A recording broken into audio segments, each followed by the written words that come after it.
Hello and welcome to this week's episode of Mindset with me, Gio McNee. We've got Big Adam in, a competing bodybuilder who's just back from a show. He's looking big, lean and tanned. By his own admission, he's got shit lats, which I'll let you decide if that's the case. I'm sure you'll not be as brutally critical as he is himself. Such is the nature of a bodybuilder, and we're going to go looking, we're going to go and find out what that's like to show how dedicated and how disciplined you need to be, not just at the visual and not just the physical aspects of this sport, but the mental aspects. And we're going to dig into that today. So without further ado, let's dive right in. Yeah, it was pretty good. That was it's actually just a boy for the gym that started doing it. Right. It was actually had Andy Scott on before me that he was just talking about. So it's pretty good. It's the first time I've done one, so I wasn't sure what to expect, but it was alright. Quite enjoyed it, actually. Did you? What did, was it just bodybuilding you spoke about? Just pretty much bodybuilding. It was back when I'd first started my prep, so talking about this prep, and then a little bit of injuries and stuff I had last year to do with coming into this prep. How long have you been bodybuilding?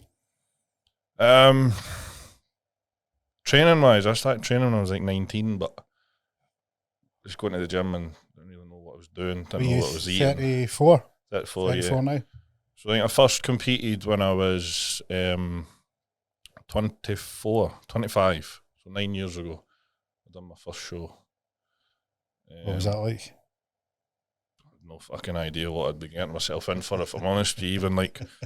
Even my first prep, like I had a coach, but I didn't know what I was doing, so I was only really dieting 5 days out of the 7. That's kind of where it was with it. So, I did all right, to be fair, but I didn't know what I was getting myself into then. It just kind of people in the gym kept saying, "Oh, you should try it. You'd do well."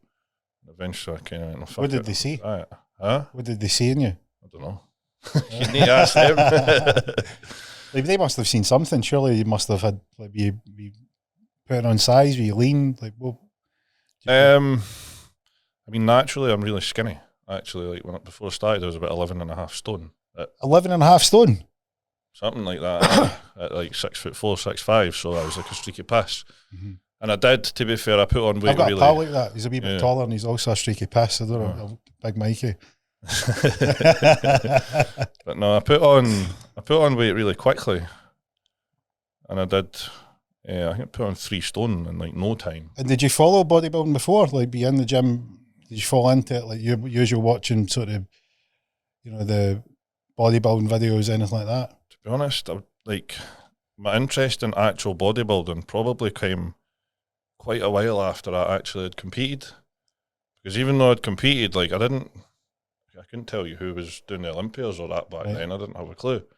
As I say, it was just people in the gym around me that they competed and stuff and kind of taught me into it. But my interest in bodybuilding's probably only come in maybe the last 5 years. Right. Taking an interest in watching it, etc. How, are you doing it full time? No. Huh? No, so what do you do when you're not competing? Eat. No, I'm self-employed as an electrician. Right.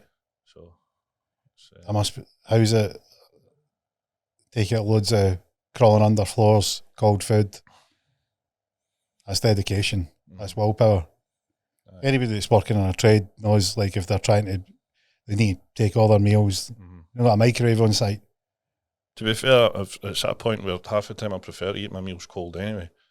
It doesn't bother me.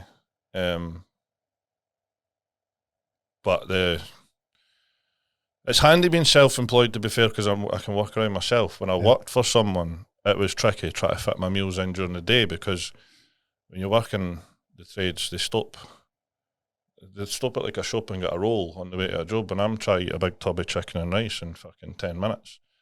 You know what I mean? And then sometimes they didn't stop again, and I'm like, I've got food to eat. Do you know what I mean? So it was tricky then, but now I'm self-employed, I'll just stop when it's time and I'll eat, and I'll kind of do what I want, which is handy. So it works for me, to be fair.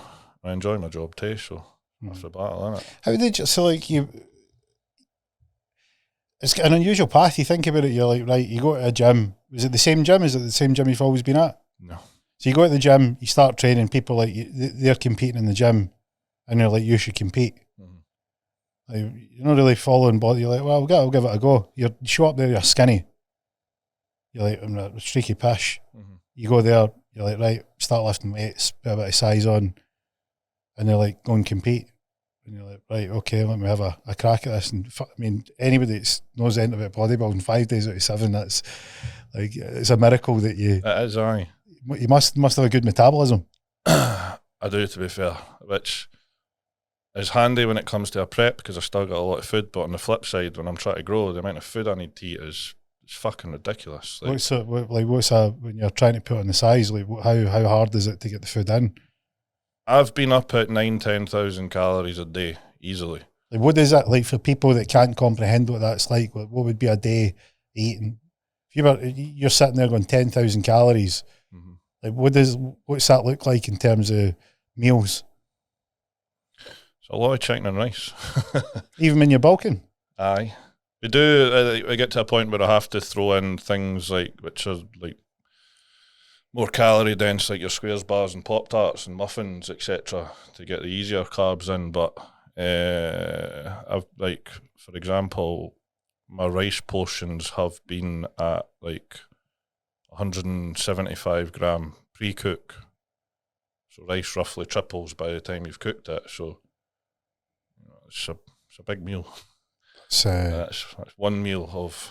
And like, see, when you were thin, were you eating a lot? Like, have you had to sort of train your digestive system to be able to handle that much food over the years?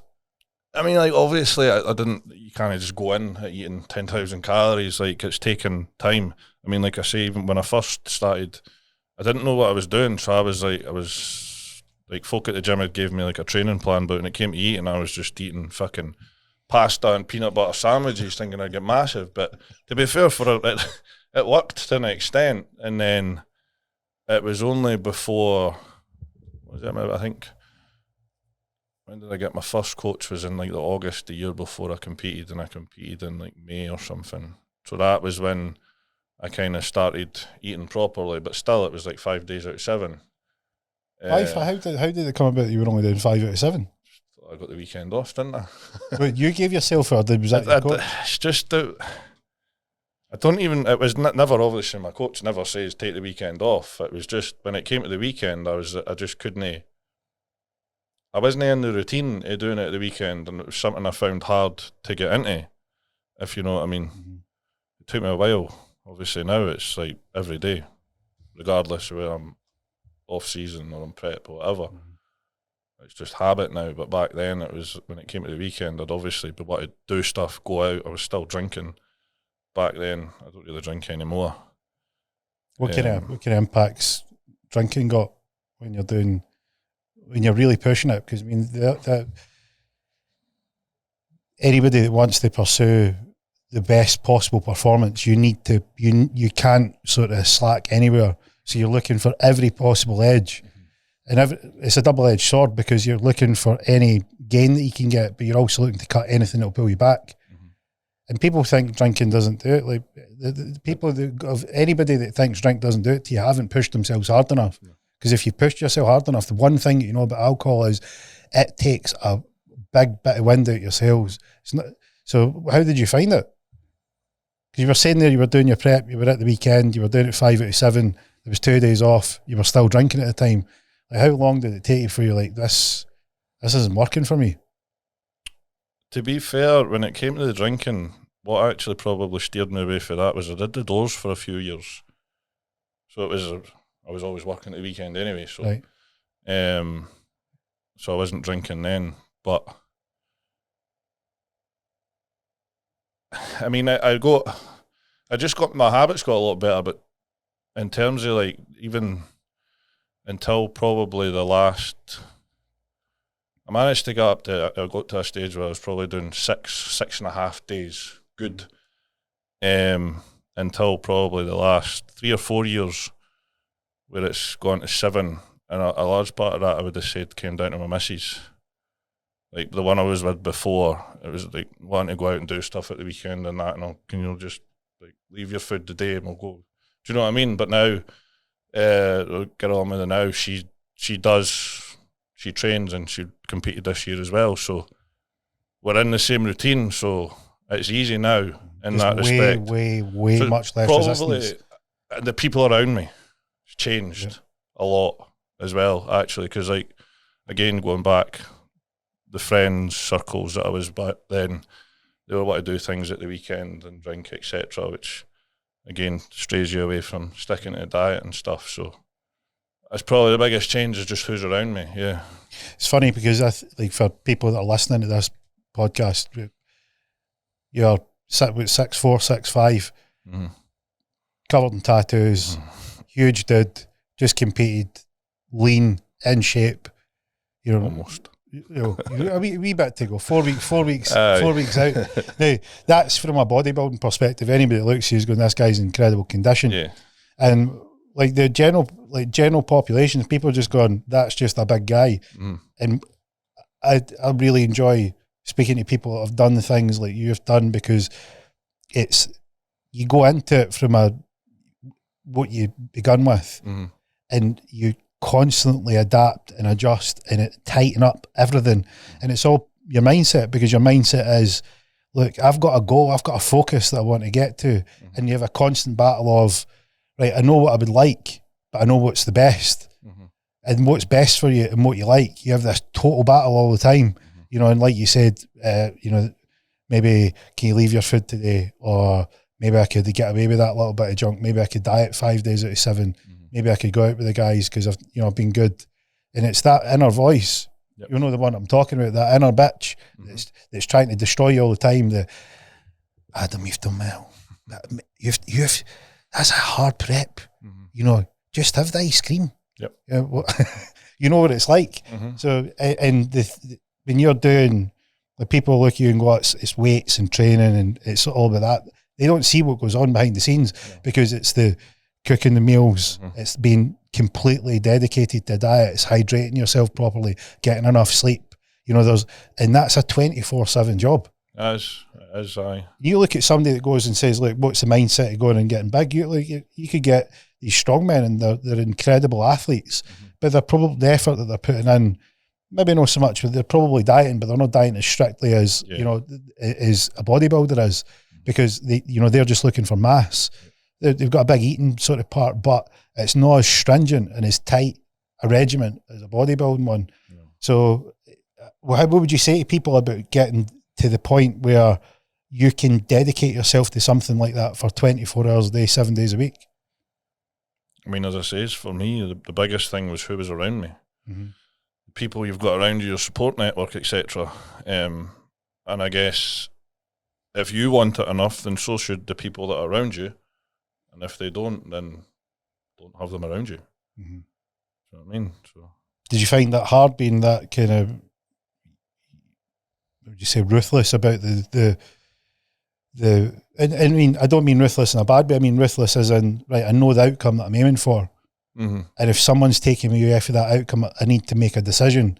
And that decision might appear as ruthless, but I've got to make a decision. Do I go for the outcome that I want, that I really, truly want, that I'm dedicating myself to, or do I give in to, like, this relationship, friendship, whatever it is? And sometimes you need to be, you need to be quite cold. You need to make a hard decision. I wouldn't say I made particularly conscious decisions to get people out of my life, if you know what I mean, in that way. It's just kind of the way it went. So things just slid into place for me, really. And the people that I didn't need slipped out of my life, and I'm better off for it, if you ask me. So better off for it. When did you start getting tattooed? I got my first one when I was like 18. And then the majority of my coverage I got, was it just after lockdown? I don't know if you've heard of Scoobs, the tattooist. Mikey will know, obviously. But I got in with her, and she done a few things on me, and then it kind of became quite addictive. Because, like, she knows what I like, so I've never really had to come up with ideas for it. It's kind of like, I just go, you know what I like, and she'll design me something up. What do you like? What would you describe it? the way I describe it to her is mostly this dark shit, creepy shit. Dark, creepy shit. Aye, basically. And she knows, like, so. What's dark and creepy? Give me an example. Like, as for instance, I'll give you an example. Like, we had Robbie on the podcast, Mikey's pal, and he talked about night terrors, sleep paralysis. Sleep paralysis. I saw the video. Right, and he showed me a picture of this. I was to say I was underwhelmed by the fucking what he was scared by. Aye. But he found it dark and creepy. So is it more creepy and more dark than a wee fucking midget gnome on the end of his bed when you say that you're into like stuff that's creepy and dark? I don't know. Guess I've got death somewhere on here. I've got a heart and a skeleton hand. A 3-headed dog on my back. This is all Iron Maiden stuff. Right. Album covers and that. Not particularly because I like the music, but I always liked the artwork. I did like the music when I was younger, to be fair, but a funny aside about fucking people you meet. I don't know, me and my missus go to this hotel at Loch Rannoch's, nice place. Decided, like, I cycle. Mm-hmm. So missus is like, we'll go down to the leisure bit and we'll go out in the kayaks or something. So like, well, sure, we'll go down. Well, they had e-bikes. Mm-hmm. So she's like, do you want to go on the bikes? Absolutely no problem. Yeah, I'm like, of course, because I've cycled round the loch before. Beautiful. I was like, well, we can hire a bike. We'll go for lunch up at the train station. Lovely wee tea room, and then we'll cycle round the loch. So I'd noticed the Jeep that was parked there, and on the sort of sticker in the rear view mirror was August Burns Red. I'd never heard of it before. It's a band. It was a band, right? And I went in, and the guy who was there, a guy called Lloyd, just a sort of, if you said what's the first word that sums up the way this guy looked, I was like fluffy. Right? There was nothing. He was politely spoken, really nice mannered, and I was like, "Who is this? Is that your Jeep out there?" And he says, "Yeah." I says, "What's August Burns Red?" And he says, "Have you heard the Slipknot?" I was like, "Yeah." He's like, "They're like a hardcore version of Slipknot," and I'm like, "Do you get a harder core version of Slipknot?" And he's like, "Yeah." He says, "It's really, really angry music for happy people." What way to describe it? I thought it was a pretty good description, and I checked it. And just when you're talking about like dark, and I thought I'd have never put that guy and that music together. But they were talking about like going in the mosh pits and, I mean, getting really thumped around. So I get the whole kind of the dark sort of side. So what, were you big into Iron Maiden, I take it, or was that something that you just sort of spotted their artwork and thought? I liked them when I was younger, yeah. But it was more that I liked the artwork, why I wanted to get it tattooed on me, yeah. What artwork do they do? Is it like album covers and things like that? The majority of them are album covers. There's a couple of single covers in there as well, yeah. Is that what the artwork was from? I don't know Iron Maiden at all. Like, I know the band, but I don't know any of their artwork. So is it sort of their covers for their... But they've got a character that's Eddie, kind of zombie-looking guy, so all their album covers is some kind of incarnation. You've always been this fucking dark and sinister. No, even more recently, maybe, I don't know. What, was it for lockdown? Is that sort of... Loads of people did a shift during lockdown, myself included. Like lockdown, I went into lockdown, one guy came out of lockdown, a different guy. Was it? And you were saying there that you started getting covered up around that time. I didn't really notice a change in lockdown, to be fair, because I still went to my work every day. But I'd always liked getting tattoos, but one of the things was like what I wanted. But it was like when I met Scoobs, she knows. Like, do you know what I mean? I've never had to. I've like with my arm, I literally said to her, I just want dark, creepy shit. And with my back, I told her I wanted the 3-headed dog, and she'd obviously. Where's the 3-headed dog from? Harry Potter. Fluffy. Is it? No, there is one, but it's is it no? What do they call it? Cerberus, the hell dog or something. It's in the back of my mind somewhere. What do you? What's the tattoos like for when you're competing? Like, you get them covered up easily enough? It's a pain. Aye, it's there's a tan that we use. It's called Dream Tan, which covers it problem with that Is that not like a goldy colour? Aye. It's horrible. Yeah. It's messy. It's banned by some federations because of the mess it makes. So it's no ideal. And then a lot of the federations at the moment, they don't like it as well, even though they allow it. So what do they not like when they say they don't like it? What do they not like? Do they not like the appearance, or is it like what is it they don't like? They need to repaint the fucking arena or something. Well, no, it's this thing. If you're careful with it, you didn't get it anywhere. Like, we used it yesterday and we've not got Dream Tan on anything, but it's obviously some people just didn't give a fuck. So it's all up the walls and all over the toilets and shit. Mm-hmm. But back in the day, say maybe 5-10 years ago, everybody used Dream Tan. That was the thing. But now nobody really uses Dream Tan. Everybody just gets Pro Tan and pays for the stage tan. So, like, what you find now is that when, like, the show pictures go up, somebody's got Dream Tan on and everyone's don't like that tan. It's different. Do you know what I mean? It visually looks different. Aye. Well, because you say it's kind of goldy. You can always tell when someone's Dream Tanned as opposed to the Pro Tan, because the Pro Tan's just a spray tan, so you're just brown. Whereas the Dream Tan's got obviously the shine. Yep. And everything in one, whereas like the Pro Tan, you get the tan and then you get a glaze on top to get your shine. So Dream Tan's always just very distinctive, but also a lot of people make a cunt of putting it on. If you do it too thick, it looks shit.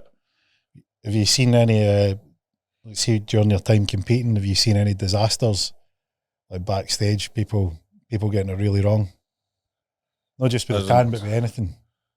Well, we got my tan really wrong in 21, to be fair, at the Saxon. We put it on too thick. It looked like a fucking oil slick. Still won, but... What do you mean it looked like an oil slick? We were just running?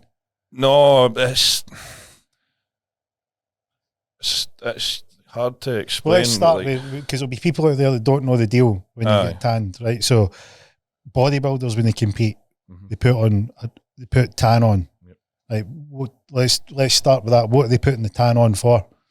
Well, obviously the tan, it brings out the definition in your muscles when you're under the bright lights, etc. If you're white, it's just going to wash you out. So you're going like really dark.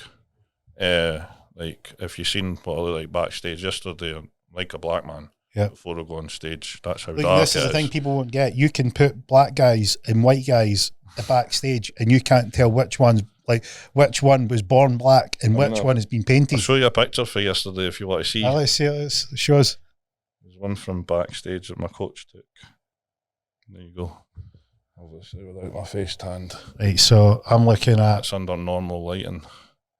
I'm looking at Adam here, and he is literally like if Goldfinger went on holiday for 3 months and took up bodybuilding in a spectacular way. This is what I'm looking at. It's really dark, isn't it? It is dark. But people won't realise that it looks dark here under normal lights, but when you go under the stage lights, it doesn't look like this. It's not as dark. It's still, like I say, Dream Tan is still darker compared to the other tans. Yeah. And that's what you're looking for to cover the tattoos. It's because it's thicker. It covers the tattoo. Like the spray tans don't. You can still see them all through it. And are you rolling it on, or is it sprayed on? So the Dream Tan is a bit of a process. You've kind of got to get as much coverage as you can, and then you slap it, right? Which helps your skin to soak it in, and it mats it so it's not shiny. And then once you've slapped it, you get a roller and you'll go over any bits that are still a bit shiny, etc. Which is why a lot of people get it wrong, because you've got to do it right. Mm-hmm. The Dream Tan especially. And did you figure that out after you'd put it on like an oil slick? Was it same tan you'd used? Basically. So what happened? You just put it on too many layers on? I think because we got too hung up on covering up the tattoos, put it on too thickly. I think we used fucking 2.5 tubs or something. And like in comparison to yesterday, we didn't even use a full tub on me. But it was like I won my class, and then it was the interval. So you can go to the judges and get feedback. And at first they said, you won your class, what do you want feedback for? I'm like, well, I could be better, tell me. And they went, your tan shit. So there you go, there's my feedback, my tan shit, so I need to fix that. Yeah. So we had to go outside, and this was back in COVID, so I was stood outside in the street trying to fix my tan for the overall. getting rollered and everything to try and get some of it off. You were getting roller to take some of it off. How does that work? Is it just like a roller with nothing on it and you're trying to scrape it off? Basically, the roller, it kind of spreads it a bit more as well, so it kind of like wiped a wee bit as well and rollered it to, because the roller also stops it being as shiny, which is part of the problem. When it's too thick and it's too shiny, it hides the definition. It's glaring the light. It's glaring the light, and the thickness it takes away for like your skin texture shows the little details. I mean, these are all things that it's all a big learning curve, isn't it? So yeah, that's from there. We then learned, and we've now got the process down when it comes to Dream Tan of how to do it right. What's your, so you're 34 now, you've been competing, what was your first show? You were 24, 25? 25. 25, so you're 9 years in. Mm-hmm. What's that's a good length of time to be doing it. Fair play, man. That's a decent effort. How, like, and you're still 34, so still good, good number of years left. Technically in your prime, bodybuilding in your 30s, really. You look at Coleman. Coleman went right into his 40s. Mm-hmm. Like there was no stopping him. Close at the end, it was sort of falling away. But I mean, age was Dexter Jackson. I mean, that guy's a vampire. That is a vampire, dude. Definitely. He's like that picture of, for anybody that doesn't know who Dexter Jackson is, they called him the Blade. And I think partially because he was always ultra cut, mostly because he's definitely the daywalker out of Blade the movie. And he's the guy that, you remember that they used to say there was a time traveller, and it would be a picture of the same guy for the Victorian times, and then the 30s, then World War II, and then today. Well, Dexter Jackson's like that for bodybuilding. He's covered that bigger, span of time where he's been not only sort of in the mix, but top tier. So, I mean, 34 is bang on. What's your goals? What's your aspirations for it, for bodybuilding? I mean, I still see it as a hobby, to be honest. Obviously, I'd love to win a pro card. But if it happens, it happens. If it doesn't, like, I'm not that hung up on it, if you know what I mean. Right. I want better goals here, Adam. This is fucking weak. Some fucking floppy goals here. I don't like those guys that go, I'm going to win my pro card this year, because there's a lot of fucking good guys in the UK, and sometimes it's a lottery of showing up at the right show at the right time to win a pro card, if you know what I mean. Aye. Because there's some guys that are winning pro cards that aren't that good, but they turn up at the right show. So I'd hate to have that feeling of winning a pro card just because I went to the right show. And in my head, I'm not there yet. So, what do you mean you're not there yet? Maybe bigger. How much bigger are we talking? Because of my height, fucking probably 280s, 290 on stage, maybe. I don't know. What weight were you yesterday? Somewhere in the 270s. So you're only 10 pounds away. I'm not far away. You were 270 pounds on stage yesterday. Just over, I think. Just over. How do you, here's the thing, I always remember watching bodybuilding, and you'll probably know this better than anybody because you're a tall guy, is I remember like the tall bodybuilders always having the difficulty of their lats, like the length of their lat I've got connection. shit lats. Have you? They insert in my nipples. So and I can't do anything about that. So for people that don't understand this, what we're talking about is the lat is the muscle that's visible from the front, that is, so if you were to look under your armpit, there would be that big slab of muscle that's there. So tall guys, if you imagine you're looking at a tall guy straight on, and they've got the lats that are sort of protruding or you can see them sticking out, and it's that sort of pyramid shape that gives you that triangular shape. And shorter guys, that lat looks like it's attached closer to their hips. And taller guys, because they're longer, it looks like it's attached higher up. So bodybuilding being a visual sport, like nobody's going up using measuring tapes and weighing you on stage and testing how much you lift. It's all visual. So it's this visual appearance. And what we're discussing here is where that thing attaches, because it gives you that offset. And I always remember Paul Dillette, and he was just a freak. I mean, just an unbelievably massive dude. But he always had I always thought his lats from the front, he just had a long torso. and great abs and like great physique. And for a black guy, you'll know yourself. You've been around the guy. They all struggle to grow their calves. And even Paul Dillett had freaky calves for a black dude. Because it's just the genetic component, is they sort of have muscle groups and muscle bellies. They've leaner, sort of smaller joints, so they tend to look more full. And then, but their calves always seem to lag behind. And Paul Dillett was just he was just a complete freak in nature, but he always struggled with the lats. So, like you said that you'd shit lats. I know you're probably being a bit critical of yourself. It's more my insertion points on my lats are high. So I can't really do anything like that with that, sorry. My back's my weakest side. It's getting better, but I'm always going to struggle with those insertion points. What's like, how do you, so like for people that don't know, like a bodybuilder, any bodybuilder, there's not a sort of ultimate, there's about you showing off your strengths and hiding your weaknesses the best that you can.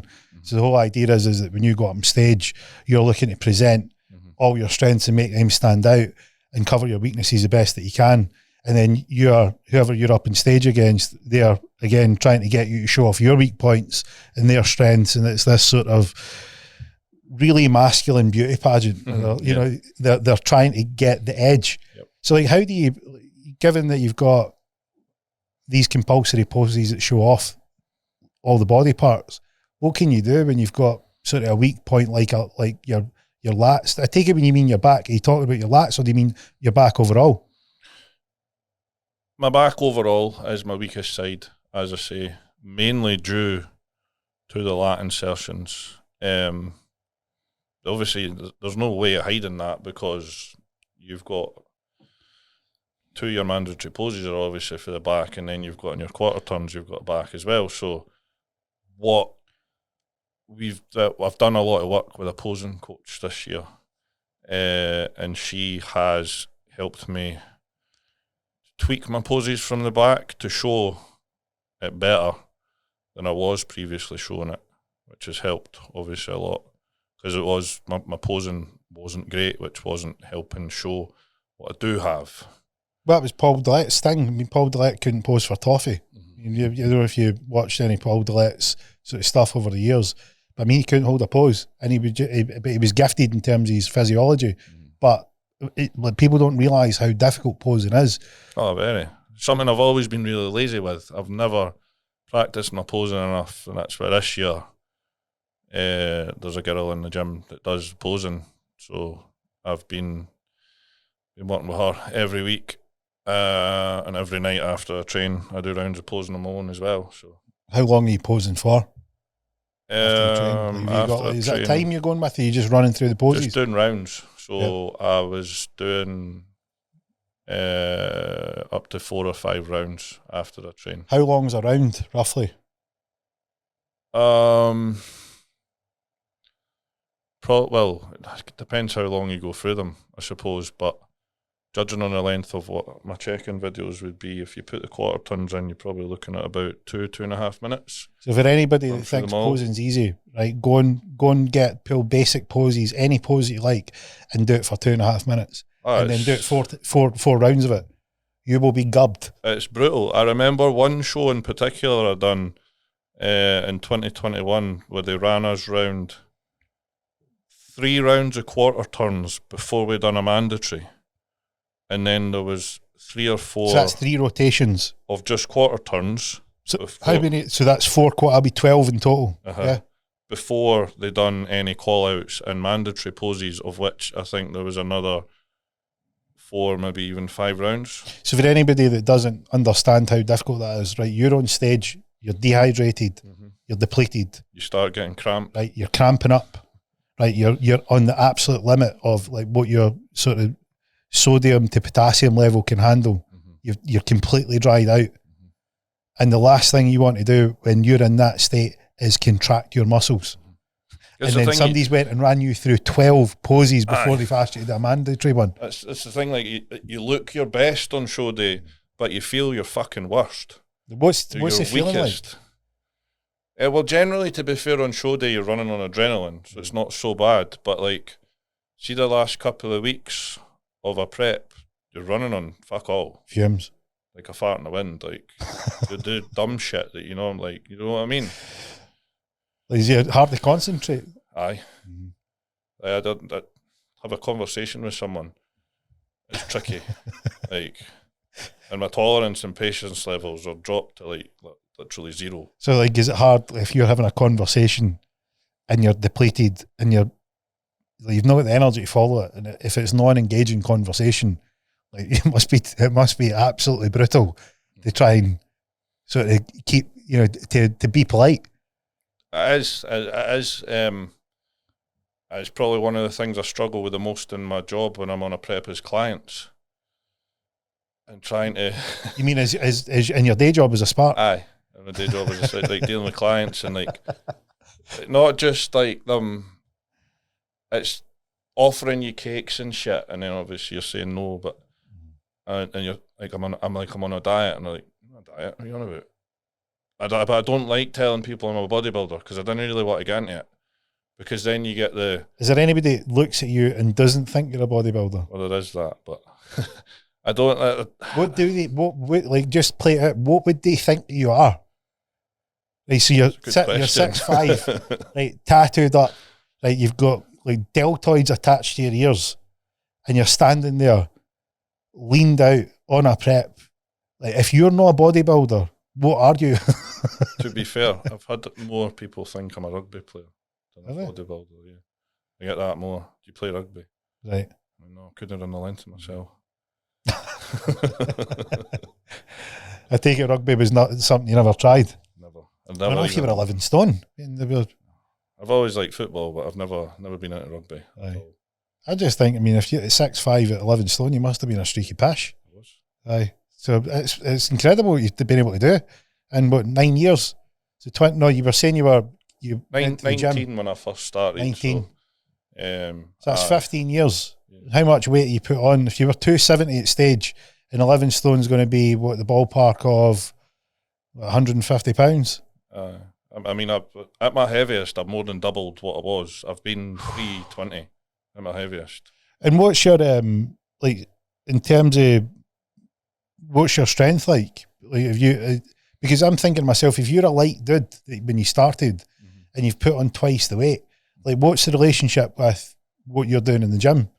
Like, in terms of your lifting? Because, I mean, people don't get this. A bodybuilder's job isn't powerlifting. It's not about lifting the biggest possible weights. You're looking to lift the weights in a way in which can get you the maximum muscle development, but also in the way that you want to develop the muscle. So, like, people don't get that. Like, they go, like, straight away, like, how much do you bench? And, like, they don't really get that it's nothing to do with how much you bench. But their initial instinct is they see a big guy and they're like, oh, it must be all power. So, what's your, like, when you started out, were you strong? Or was it something you had to build into? I remember being really weak on legs. Remember that? It was fucking shit at legs. I hated legs. How bad are we talking here? You're going back a long time asking me that, but I mean, I'm still, to be fair, legs is my weaker strength wise, but it's a lot better than it was. What do you, like, give me an idea of what are you doing for legs now?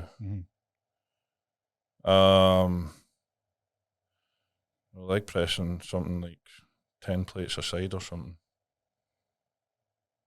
for reps, obviously. So 500? Somewhere around about that, yeah. Is that warming up? Yeah. Must be still weak at legs. That's fine. Aye. Well, what about are you squatting? We do squats at the end. We finish with squats. To get the fatigue in them so you don't need to lift heavy. Aye, because well, both me and, I train on a 3. We've all got shit knees. So we put the squats at the end so we're not loading up the bar. So we'll tend to just finish on squats. It'll be maybe three plates. You don't, like, reps. When you're, like, thinking of, like, that's because you've got the whole thing of you've got to play it smart versus you've got that trade-off with your ego where you want to go and do something because it's masculine and strong and tough. But you've also got to play the long game where you're going, look, maybe I need to play it smart here rather than playing it, you know, total reckless abandon. Yep. That's something I've definitely noticed more since I got into my 30s is I'm having to be smart with training. I hit 30 and everything just started falling off, pretty much. it's fucking shit. What do you mean falling off, like in terms of your power or strength no, or like injuries? injuries. Like I've torn both my pecs. I've torn a bicep. I've had like minor tear in my tricep, minor tear in my lat. And how you like? What's causing that? Like, is it Getting during old prep? old and shit. I mean, the pecs were flat bench. It's always flat bench. So we don't do that anymore. It just took 2 tears for me to figure that out. The bicep. Did you tear them both at the same time, or was it one? I did actually. So I knew that I'd torn this one because I felt it like it wiggled, and I went to physio and they ran about both, and they went, "You've got a wee tear in that one as well." Mm-hmm. They were never, but I've never. There's no detachment. There's a slight indent in this one, but they'll still look sound. So I'm lucky in that respect. I just have to be careful with chest training now. And my bicep I tore, which is what ruined my prep last year. Bowling, and it took 8 months to recover. 10-pin bowling. 10-pin bowling. I'm thinking of you in a fucking bowling club, like the traditional bowling. That'd be a sight to behold. I done it about 3 shots in. I still finished the game. I shouldn't have, but I did. Did you win? I didn't actually. I was winning until I done the bicep, and then my missus beat me. Is that a detachment? No. Just it was. You were on a prep at the time. So I was in the early stages of prep, and I'd went bowling with Missus, my wee boy, and a mate and his kid, and I just tore some fibres off where it inserts at the top of the forearm. Mm-hmm. And it took about 8 months to recover. That's the worst injury I've had. Like I tried to continue on with my prep because I was like, it'll be all right, it's not that bad. Mm-hmm. But like, my whole left side was suffering. You could see it was all flattening off as a result because I couldn't even hold a contraction in it. So I think there was like, my physio thinks there was some sort of nerve damage as well. Because like when I do a bicep curl, I'd get to about here, and then when I went further, it just like let go. It wouldn't contract. It was weird. That is weird. Aye, so check your shoulders. Physio tried everything. I ended up using a TENS machine, and that kind of got it firing again. It sounds like something stopped the nerve from firing. Mm-hmm. But it's usually further up. Like it's normally where you feel it is not where it is. Mm-hmm. Like it's usually it's at the connection points, or spine rotor cuffs are always like chaos. Do you ever have any issue with your rotator cuffs?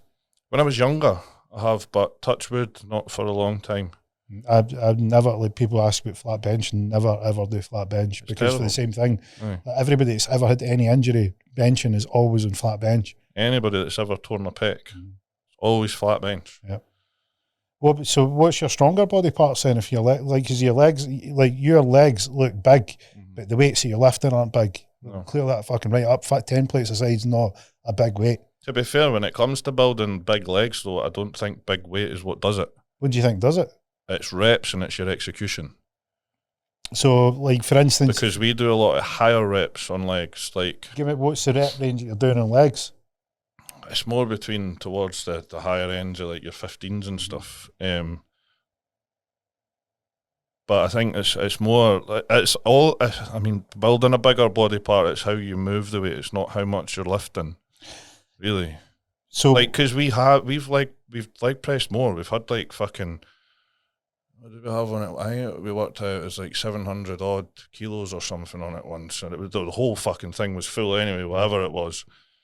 But it's not like we stopped doing that dumb shit and pulled all our weights back, and we think about where it's your focus on what it is, and the outcome you want is bigger legs. But since we've stopped doing that, my legs have grown so much more than just loading lots of weight on and moving it. You know what I mean? Your execution, what have you changed on the execution front? So you're using lighter weights, higher reps.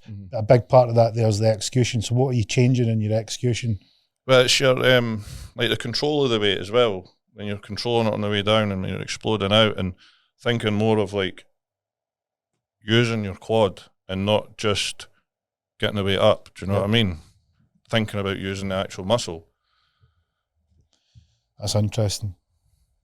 Because I mean, I'm thinking back to when I'm training legs. I've had days where I've put huge weights on the leg press, and I'm like, feels like nothing.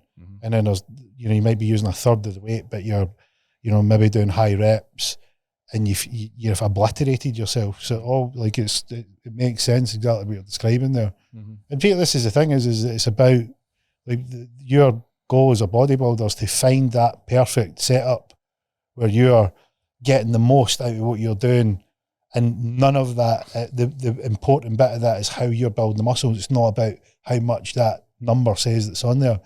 I started training with my pal. He trains with an ex-pro bodybuilder. This guy's like a unbelievably large man. 23-inch arms, huge. Had an 8-year winning streak in competitive bodybuilding. And you look and you go, no wonder, because this guy was made to lift weights.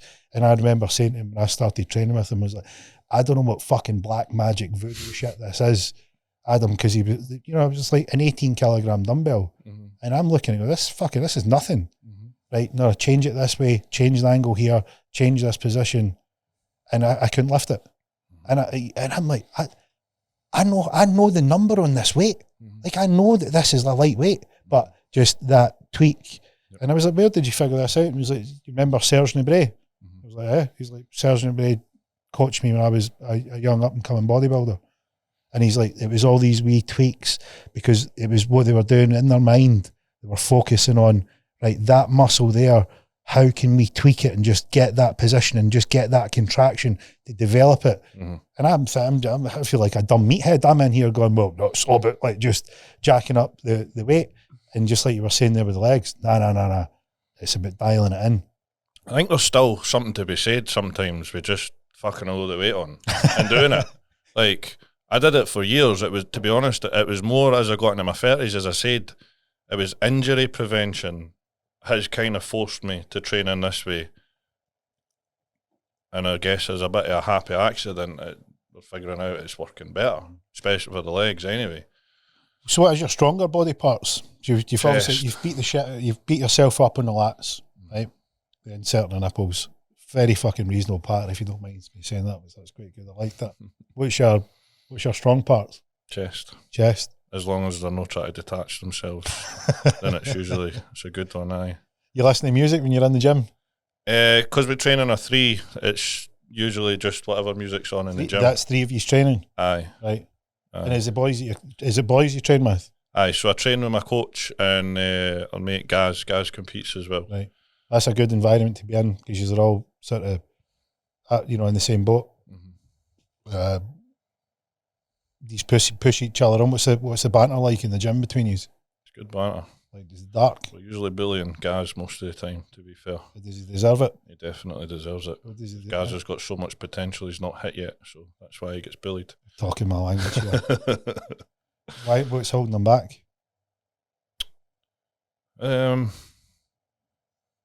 he's just a wee boy, to be fair, so that's obviously... That's a fucking cop-out right off the bat. You should let him know that. Well, I've got his missus had a wee boy. He didn't have a wee boy. That's funny, because that's what we tell him. he didn't go through fucking childbirth. He did. But yeah, no, Gaz has got good genetics, and he's got that Hmong strength. He's strong as fuck, dumb as fuck. But in terms of bodybuilding, he's got some potential. So he won the British with PCA last year. Did he? So he's good. You don't get there you don't get there if you've got nothing. Gaz's thing is dealing with other things going on at the same time, and still focusing on bodybuilding. If you know what I mean. You think he's just sort of not fully committed? I would say so. Yep. He's going to hate me when he hears this, but we fucking call him out. After Snan, I've not told him to his face, to be fair. So, but we want to make sure that it's fucking it's out in the public forum. We say, look, we're making it fucking clear. If you think that it's just between me and you, that ship sailed. Right, we're fucking sending it out here to the world. How do you deal? Like, what do you think is the best way to deal with somebody that's like that? Like, what do you think? Like, because the whole thing is that people like my missus doesn't get this, so we go in and we'll be fucking rough, and you'll have rough banter with each other, and she'll be like, I don't get this, and it's like, well, it's always about the intent. It's like you're intending the best for him. Yeah, that's the thing. Aye, it's because we care about him, but aye, he would just say he gets bullied all the time. The thing is that's because he's fucking out. He's playing the victim because he likes playing the victim. He's fucking copping out. But in reality, is that you're saying, look, you're doing this thing, right? You're really good at it, and you're fucking around. But that's the thing. Like me and in 2021, me and Gaz competed in the same show. The one where we both fucked up our tan. He won novices, I won tall, and then I beat him in the overall. And back then, I think I said to him, I said, you've got more fucking potential than me. Does he believe the only you? difference is I'm doing it. Why is that not clicking for him? He is doing it more now, to be fair, with that push. So do you think that he looks up to you going, look, this guy's got my best intentions at heart? I hope so. And he's saying, because this is the thing, is like you're saying to him, look, fucking screw the head, man. Like, you've got potential here. If you just put a wee bit more emphasis on it, then you would fly. But don't fuck about, because you're already like you're doing it anyway. Just go all in. That's the thing. He has obviously excelled since then because he won the British last year, and we should have competed against each other at the British again last year, except I had to pull out with the injury. But I wouldn't have been so confident about it beating him again, if I'm honest with you. Does he fire into you to say that you shot it? Because that would have been... He doesn't actually, see, if I was Gary, that'd have been my go-to. I'd have T-shirts made up. I'd have said, fucking Adam shot it, because I came on leaps He should have, you're right, he should have, but he didn't. And this is the thing. He must have shot it. Well, I really think that if he cared about you that much, he should have had the T-shirts and distributed them around and reminded everyone that you had shot it, even though you hadn't. So look, the bicep tear was a winger. He's bruised it up with that fucking paint. He's talking nonsense. He's came along and he's fucking bottled it because I've came on that well. What about your coach? Does he compete? Used to, not anymore. He's retired, although he keeps mumbling about maybe making a comeback in Masters. But you got him hard. You don't let him fucking talk big and say, look, if you're going to step up, you make the play. We spoke about that before we came on air, about how you call these people out. I don't think he really wants to, though. I think sometimes he just gets that wee urge. Maybe feels like he's got a wee bit of unfinished business. I don't know. But I think he enjoys coaching like me and Gaz rather than him himself into shows. I don't know. What do you make of that? Like, because that's a really cool dynamic. Like, think about what I think about my son George, and he's interested in this thing, bodybuilding, and it's one of these crazy sports. Like, it's a thing that you get into, and there's never an end. No, like it never ends. No, that's the thing. Once you start, it is like, when the fuck do you stop, and how do you stop?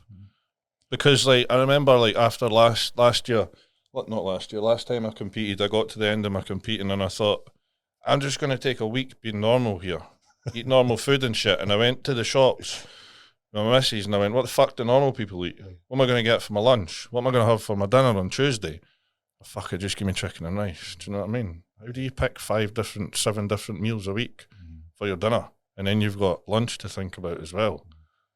I was thinking about like your coach there that you're talking about, and it sounds like he's probably not got the. Again, I'm massive assumption here, so I'll preface that. I'm assuming that he likes the idea of it, but he knows what he's getting into if he does it, and that sort of right. Wait, now a heavy prep and going at it all out to go out with a bang to to get that unfinished business sort of ticked off. That's a lot of hard work. But then he's seeing you guys, and then he probably loves nurturing and getting the best at you and pushing you. And that's where your bodybuilding or anything, like when you get any sort of skill or wisdom at anything, and then you see someone coming up, it's a great way to divert your energy. Like if he's not going to do that thing, then he's diverting that energy and nurturing the next generation coming up. And I think of George, and I was thinking the things that he's gotten into before, like they've all got like you can complete them, you can finish them, and he's sort of like done them and then sort of moved on to something else, which I think is great. It's healthy, like as a kid to do that. But like this thing, I'm like, bodybuilding, you never ever stop. Like work your injuries, you develop weak body parts, you develop your strong body parts. You're constantly, it's like a piece of artwork that's never finished. And I'm thinking to myself, I wonder how this will play out, because he's talking about wanting to do a show. Well, I don't know if they still do the teen shows, but I remember I'm like, well, go for it if you want. I think like BMBF still do it. Like then you'll find it in some of the shows. In fact, was there a teen yesterday? I think there was a teens class yesterday. Was there?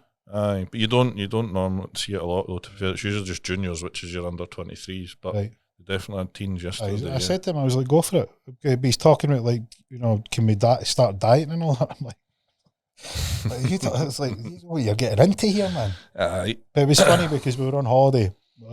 And I was like, right, I'm going to, because I was there interested about the, like, I've been there, done it, got a t-shirt with the, getting in shape and all that sort of stuff. So I was carrying a bit of extra timber, and I wasn't that fussed. And then now he's picking up the bodybuilding, he's keeping me, like, he's holding me to account here. And I'm thinking to myself, Adam, I need to square the way here. Because he's now like, Dad, what's that at the front there? He's like, you need to shake that chest there. Like, this is the sort of stuff that he's coming out with. Yeah. And I'm thinking to myself, right, I'll start dialing it in. And I dropped 10 kilos in weight. And I thought, well, this is what you get when you're like, your coach, just like your coach. Like, no, energy's good because it amplifies up. So we're on holiday, and like, he's like, Dad, do you want to go to the gym? No, I don't. Like, we need to sneak him in the gym because he was only 11 at the time. So I'm like, right. End of the day, we're just back for the pool, and I'm like, I cannot be bothered going to the gym. But I'm like, right, okay. Like, he's like, Dad, do you want to go to the gym? Now, every bit of me, Adam, I don't want to go.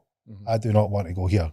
Right, I've done all the training on holiday. I've been there, and I'm like, I can't really be bothered. So, right, okay, there's only so many days I get to be this boy's hero, and I'm going to take it up every day I get a chance.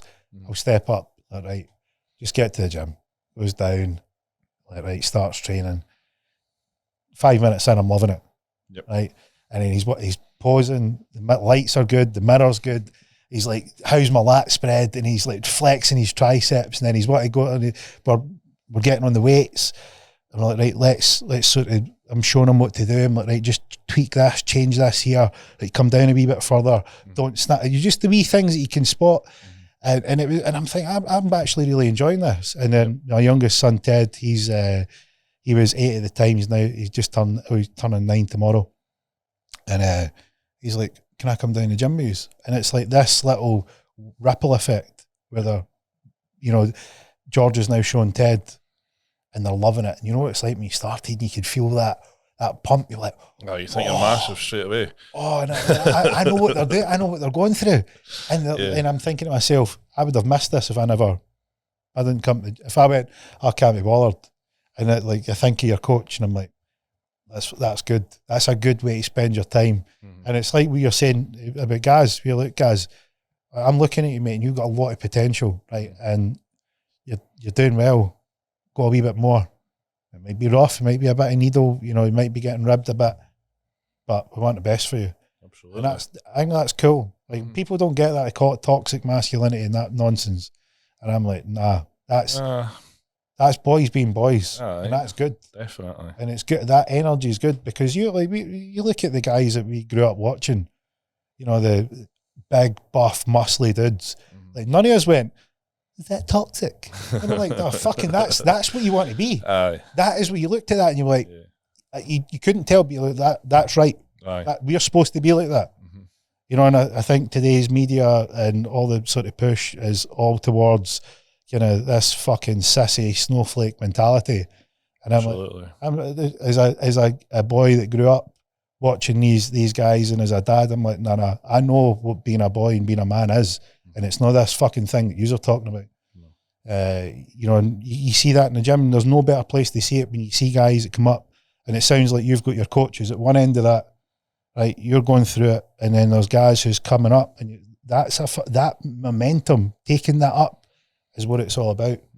So that sounds like a really cool dynamic in there. It is good, to be fair. It's a good laugh too, and it's funny that you say about when you can't be bothered to go to the gym, and he's kind of giving you the thing to go. It's kind of the same for me with them. Sometimes I get home from work, I can't be fucked, but I'm like, but I can't not go because they're waiting on me. And then the same 5 minutes in, you're good. Right. Or some pre-workout, and 5 minutes in, it's great. And that's the thing is that you like that resistance there, that inner, I call it the inner bitch. Like the reason I call it the inner bitch, right, is that there's only feminine energy has that much intel on you. Right, it knows when you cracked, what you had on, what time it was, who was there. Right, it can remember every time that you broke, and it'll bring it up. It'll bring it up religiously, and that you don't need to go to the gym with you. And it comes in as like a weird fucking mothering, like, oh, Adam, you've had a hard day. That traffic, that client was trying to eat you a cake. Look, you just look, your pecs are sore, right? You've tore them before and all that shite. Meanwhile, Gaz is down the gym, like coming down, you're like, fuck. You go, I'm going to make it, right? And it's the decisions, right? It's not like when you're in the gym, you're going to do it, like you're going to get it done. But it's the wee moments where you can fucking crack. And it sounds like we were saying about your diet that was really interesting. I'm thinking, what's going on here? I'm like, you've dieted that long that you're now, that's your normal. And then when you go, I'll take a week off to be what everybody else's version of normal, you're like, this is alien to me. Isn't that crazy? That is, aye. That's pretty wild. So what's your like calendar? Like, are you, like when you're competing, is it throughout the year? Like, is it a 6 month season, 9 month season? What's that look like? It's quite a long season, to be fair. The shows run, the British shows, they must start about maybe end of February, March time. And then the British is kind of the end of the season, which is late October, but there's still 1 or 2 shows after the British. That's long. Yeah. March to October. So you had 9 months. Well, I've obviously, like the Scottish shows are early in the season, so I've not done any of those because this year my aim is just to do finals. So I've picked my qualifiers as close to finals as possible. Because last time I done the Scottish, and then you're bridging all the way to the British finals, and it's a long time. And I've already won the Scottish, so I don't need to tick that one off again. I've done it, so I've just literally picked shows as close to the British as I can. So what's the gap between when your first show is and when the last show is? If you don't count yesterday, I've got one qualifier, which will be 3 weeks for finals, and then the second qualifier is a week after that, and then there's 2 weeks, and then it's finals. So it's 5 weeks, 7 weeks? 4 or 5. 5. Between those. What was your prep? So leading up to it? So how long's the prep? Well, are you going big? Are we going fucking Lee Priest bulk? Like a tick for anybody who's not Lee Priest bulk. Lee Priest literally fucking exploded, and then would come in unbelievable shape. Like when you had other guys who would maybe only be like 8-10 kilos away from competition shape, so they had less work to do with their prep. Like, where are you in the scale? Stay somewhere probably in between. I've done the get fat thing, and it's shit. What was shit about it? Ended up fucking my digestion, pushing my food too high for too long, and then it took about fucking 2 months just to see some sort of shape in the abs. But that was the first time I dipped over 300 pounds, so we'd pushed quite hard with that. And it did. There was muscle. It served a purpose, but it also was a bit of a hindrance when we started prep because it took us a while to sort my digestion out after that. What was going on there with your digestion? I was having mad bloating problems. Right. I was waking up at like 2 a.m. and I'd look fucking pregnant. I was full of air. So just try to get everything back in rhythm, back in sync.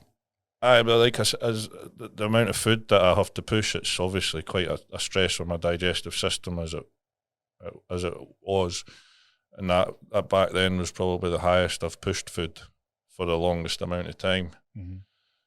To be fair, my digestion is quite sensitive these days now, probably as a result of all that. But I'm better at managing my digestion now, whereas back then I just used to shovel the food in and not give a fuck. This is what people don't realise. Like, there's so much like figuring out about your like how many times you seen it where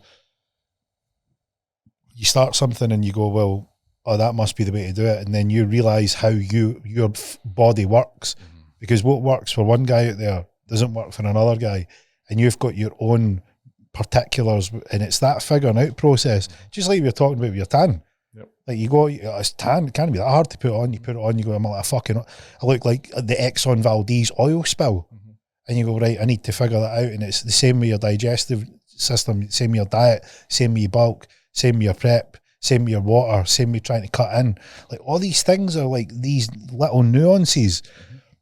So even like one prep to the next can be totally different for the same person, if you know what I mean. That they say no two preps are the same. So even when you start a new prep, you're still figuring it out all over again almost. And what, like, so how long is your, like, what's your length of time? You're 5 weeks out for your, like, where you want to peak. When did you start? So I usually aim for a 20-week prep, which gives us time to ease into it. 20 weeks is a fucking length of time, man, isn't it? Aye, but like you tapering up into that, so you're easing in and then turning it up.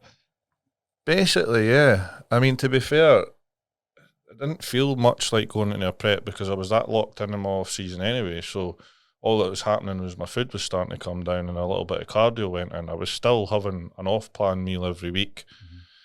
What's an off-plan meal? A cheat meal? Aye. What's your thing? Would you like? Usually pizza or Indian. Right. But we do end up at a point with prep with me where pizza becomes part of my diet almost, because I run flat quite easily and clean food isn't always enough to get me to fill back out a bit. So for people who don't know what you're talking about, is this your glycogen's running that low? You need to drive something in. The muscles go flat due to the lack of glycogen, and obviously it looks shit. And obviously if you run too flat, you'll start burning muscle, and we don't want that. And then you get to a point where you can't get back. So usually what people do is they refeed, which we do refeed, but sometimes it's easier for me just to have a pizza because it works better than trying to do it with clean food. What kind of pizza are you having? Just whatever I want. I think You have a go-to. Had one last Tuesday. It was what did I have? Chicken tikka, spicy chicken and pepperoni. Right. What kind of size is it? It was a 12, so that was to eat on top of all my other meals before I went to bed. I had to have a 12-inch pizza. And then the following day I also had a high day of food. To give you an example of how hard it is, I think we ate 900 grams of carbs that day, so it's like 6,000 or 7,000 calories. So the pizza plus that whole day's food, and I was still flat. It must be like a fucking furnace, man. So I was still flat, so we had to do a second day. And the second day it was like, it's going to take us 3 days to fill you out properly. I'm thinking to myself, I'm just sort of like, I'm doing a mental map. I'm thinking, right, this guy at this height, when you started at that weight, must have a fucking blowtorch of metabolism. And then as you're trying to put on the weight, you must need to crank the food up to get, like, your food must be really high to get the weight to start to fill you out. And then when you fill out, if you're flattening out, that's because you've got the blowtorch metabolism. So you're literally needing to fire more on top just to get that sort of, pumped back up. Yep. That's it's like for example, like when we were doing, so we do like it's a weekly cheat meal. So I was having pizza. The pizza on its own wasn't enough, so I was having a pizza and a loaded fries.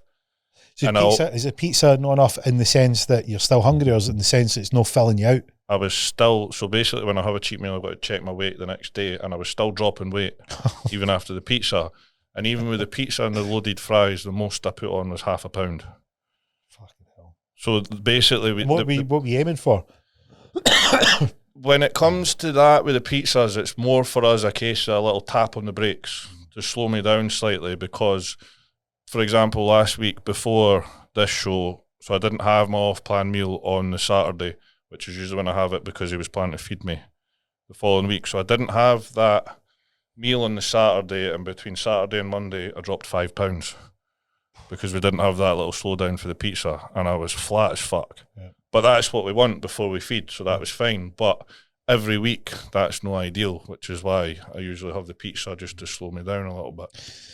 I remember Dave Palumbo talking about how much he had to eat to get filled out, and he was dieting and he would have a McDonald's every day. Mm-hmm. And I'm thinking, how bonkers is somebody's metabolism that they're dieting and leaning out and needing to eat at McDonald's to refeed themselves daily?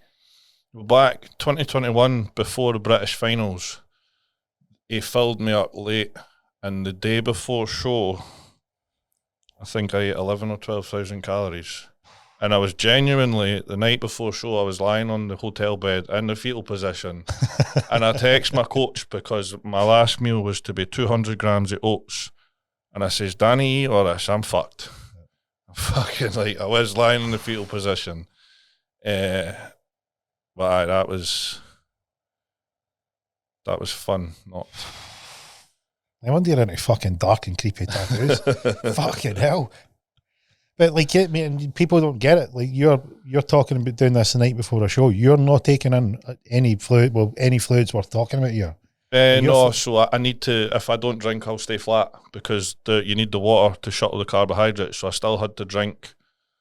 I think, to be fair, day before show, I think I still drank 6 or 7 litres, but we stopped at like 7. It's more show day that we pull my water down. How did you not wake up like a fucking camel? So we also ran a diuretic that night, and put it this way, I didn't sleep. I think I pissed every 10 minutes. There was one point I got up, I pissed, I went back to my bed, and I got straight back up and went to the toilet again. I'd have been as well just sleeping on the toilet. And I think there was about £10 of water came off me that night. That's wild. That is wild stuff. So do you think it's a good idea for people to get into bodybuilding? No. No. I mean, it depends. There's obviously, like, it's not a healthy sport. Like, the drugs and shit obviously isn't good for you. And mentally, tough as well. If you're competing and stuff, I mean, I love it. I don't really struggle with the mental side, but I've seen a lot of people struggle with the mental side. I'll fan this big time. So it's like, whatever you want, me man. Yeah, so we have a wee gym in the house. What you want? Plates, weights. Like, what do you want for your birthday? Like dumbbells, a wee dumbbell rack and stuff like that. And his pals are coming round. They're starting to tighten up their diet. I'm like, at 11 years old, I'm like, this, like, oh, we're gonna push this. Because you see it's like spilling out into the pals. Yeah. And I'm like, it's not just you. And he's learning to lead, be the leader and step up and lead the way. And that's just fucking incredible to see. I mean, like stuff that would take us to, you know, it was maybe in 20s before I was doing stuff like that. Yeah, that's the thing. My wee boy's 10. I can't imagine him being into the gym in the next year. No chance. No? No. Too busy playing computer games. I mean, like, our YouTube feed's just fucking bodybuilding. Ronnie Coleman, Kevin Leveron, like, this is all it is. And it's sitting saying to him, it's like, right, look, you know, we're talking about, you know, should you, he's coming at me with the, like, I want to train like Mike Menser doing the hip. Yeah. And I'm like, well, look, there's other guys, and I'm explaining to him, was like, you know, he'd hurt his knee. It says, like, just ease off it a wee bit, increase the reps, work around it. And it's these wee things where it's, you know, it's seeping in. And I'm like, thinky bodybuilding, like, there's no one tool for the job. Like, the more tools that you've got, like, when something happens and that one you can't use now, well, you go to this, and then you can just adapt. And I'm like, these are incredible conversations, not just how, like, the topic is how to build your body, but the reality of what's going on here is, right, if an obstacle comes up, maneuver and think around it, like, handle and deal and adapt and adjust.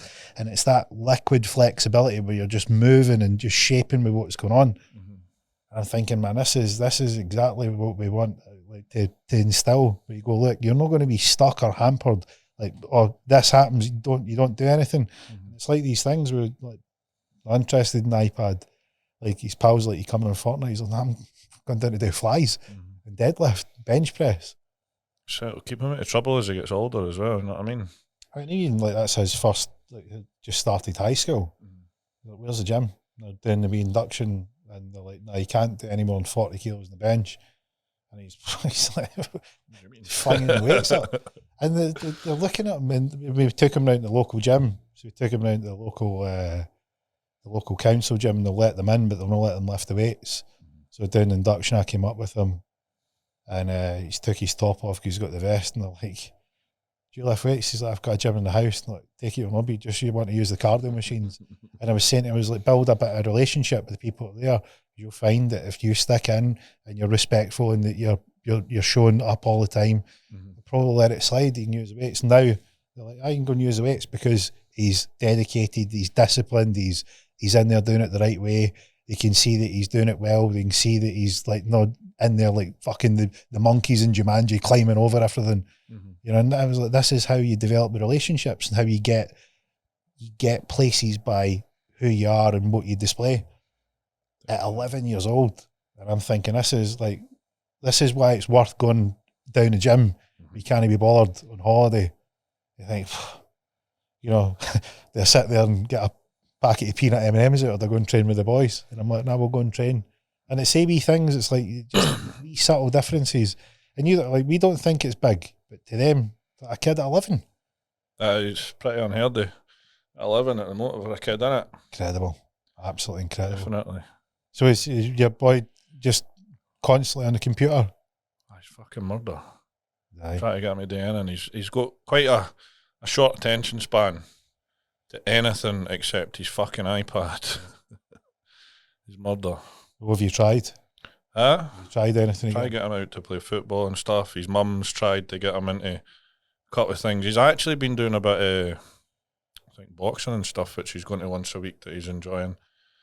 I mean, he's a great kid. Aye. Just got a short attention span, except when it comes to gaming. He fucking loves it. And YouTube.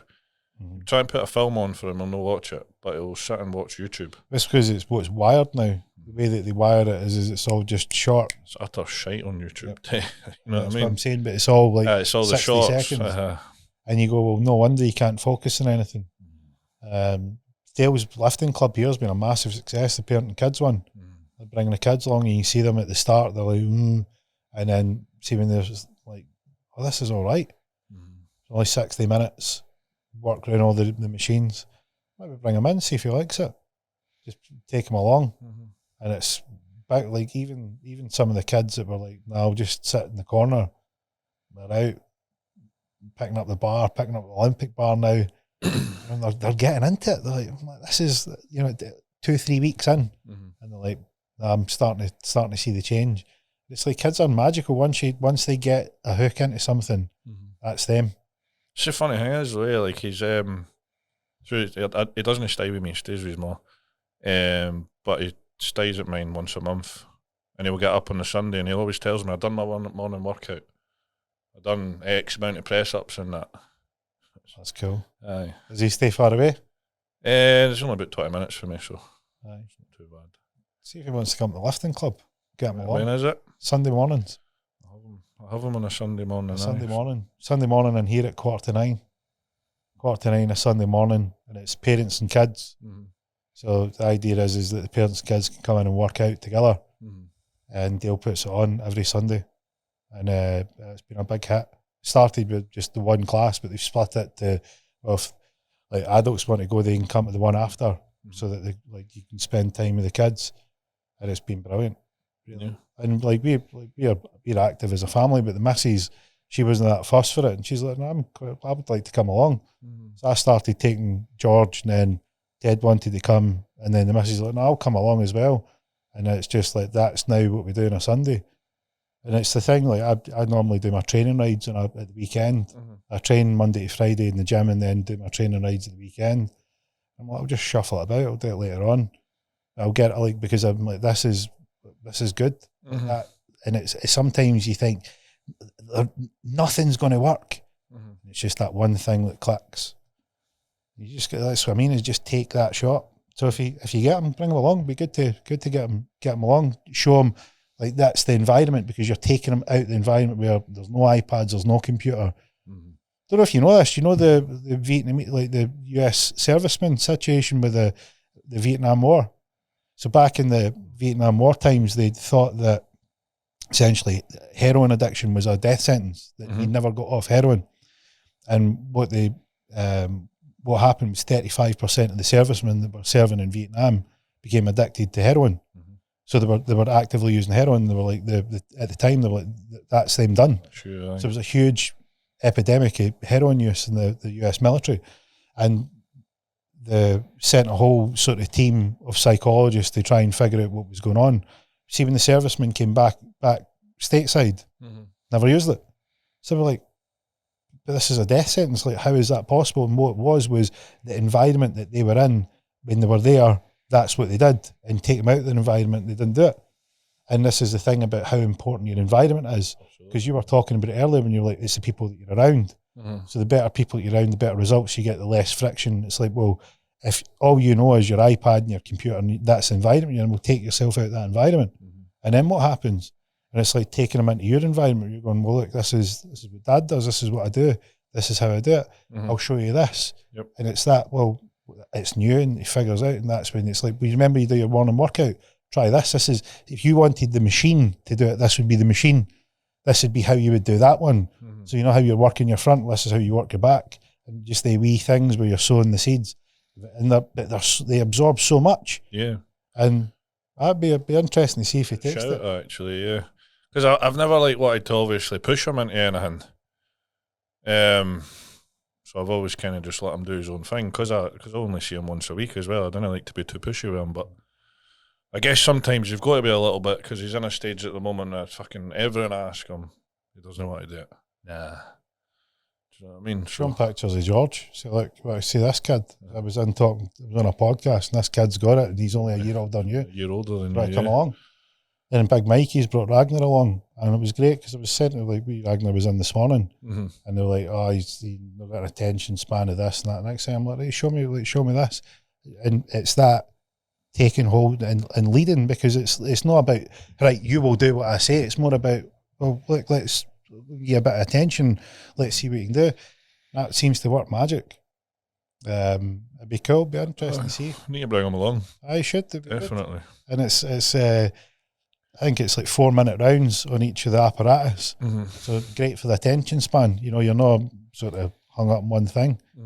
Yeah, even like considering like you're in gyms all the time. So you're like, well, you want to come see what I can do. Because at 10 they can't get into gyms. So well, look, why don't you come down? I'll show you what it's like. So that'd be cool. Missus can come too, because she trains, so that'd be good. There you go. Aye, good thinking. Aye, definitely. So we're talking about the mental side. Aye. People can't handle it. Aye, like obviously like the drugs, the steroids. The main one being tren, which everybody thinks you have to run tren on a prep. Why? I mean, tren is the strongest one really, innit? But it comes with the worst side effects. But it is the one that'll change your body the quickest and the most. But it affects a lot of people mentally. What sort of things what sort of effects does that have on them mentally? It ranges from some people, like for me, it makes me a bit moodier, makes my temper a little bit shorter.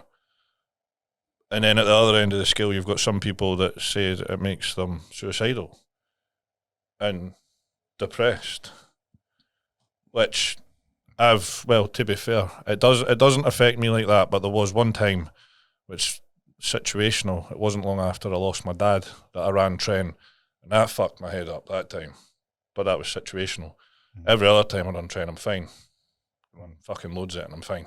Whereas other people run a little bit and they're off the rails. They end up, people are cheating on their wives and getting suicidal and all sorts of shit. Do you know what I mean?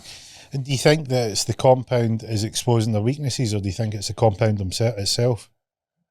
I think that there is a definite link between training giving people issues, but I do think it will severely amplify a situation or issues that you already have. Yeah. As I say, it generally doesn't affect me. I'm pretty chill and laid back most of the time. It makes me a little bit moodier. It makes my temper a little bit shorter. Mm-hmm. But other than that, the only one that's ever, there's Halo testing. What's that? That's an oral. Right. So it's generally used by strongmen, mostly. It gives you a lot of aggression and a bit of extra strength. So a bodybuilder will use it typically for like the last week or two before a show, because as I said earlier, in your last few weeks before a show, you're fucking dead. So that gives you a bit of boost up, but it also hardens you out and dries you out a little bit. Supposedly, I didn't find this effect from it. All it did for me was make me hate fucking everything, including my dog. Like, literally went to work one day and threatened to throw a joiner out the window for fuck all. And like at the end of this, I says to my coach, I says, we're never running that again. I don't like that. Right. Do you know what I mean? That's the only thing that that's bad? Aye. Like overnight, I woke up a fucking dragon. Like just woke up angry. Mm-hmm. And that was me. And I'm not generally an angry person or an aggressive person. But that was... Step too far. Aye. So I'll never run that again. Anything else that you're like, nah, I'll never do that again? DMP. What about, like, do you think steroids are blown out of proportion in terms of like what effects that they do have, like the negative side effect? I'd say blown out of proportion, yes. I'm not going to deny there is obviously health implications from running steroids. They're not good for you. But if you're smart and if you're regularly getting your bloods taken and checking where you're at and adjusting things to suit and adding certain health supplements to help, and obviously if there's a big issue, then you need to fucking stop and fix that issue. It depends. But some people are just dumb and they just fucking go on blindly. Mm-hmm. Do you know what I mean? Have you ever had any issues like that yourself?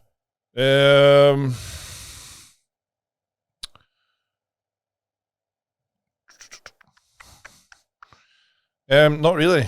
I've had a couple of times where the liver's been slightly out, but then the difference in your liver being slightly out and your liver being out enough where they consider it actually an issue apparently is quite different. But then all I did was add a little bit of Tudka in for a few weeks. Bloods got redone and my liver was back in range. What did you add in? Tudka. Tudka? Aye. What's that? Just a health supplement for your... I don't know where it comes from, but...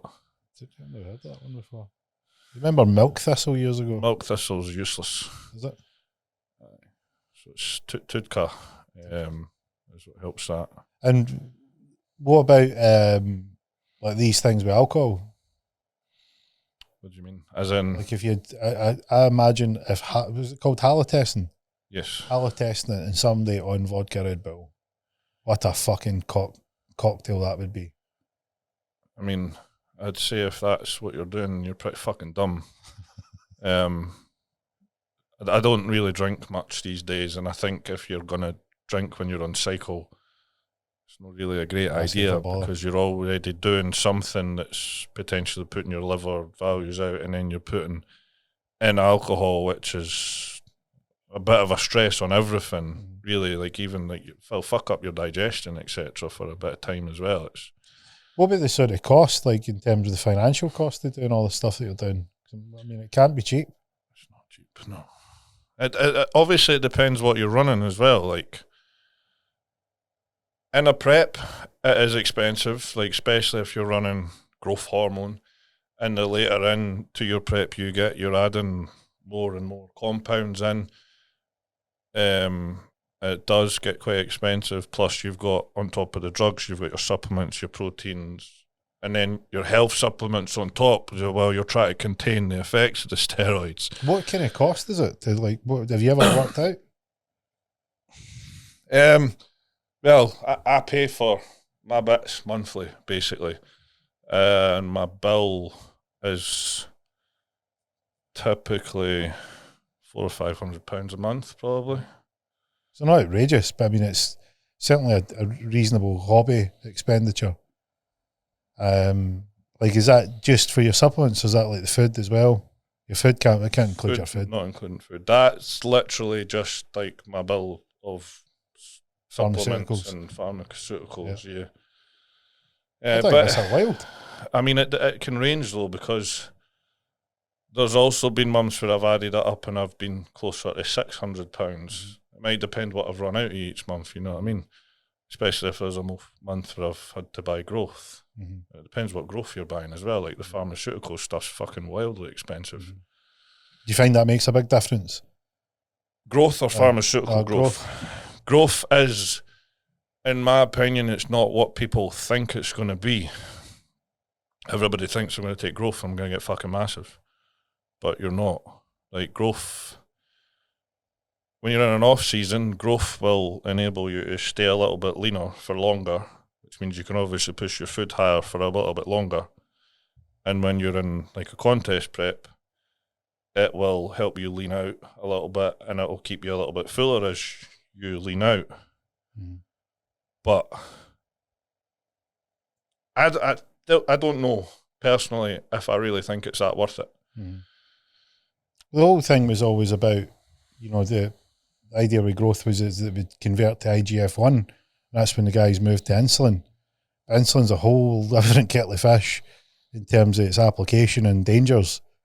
Because, I mean, what's the big side effect with growth hormone? You know, you get a bit of acromegaly, you know, the enlargement of the feet, skull, you know, eyebrows. You know, if you're really, really pushing it, insulin's a very, very different ballgame. You know, you push that, you're in a box.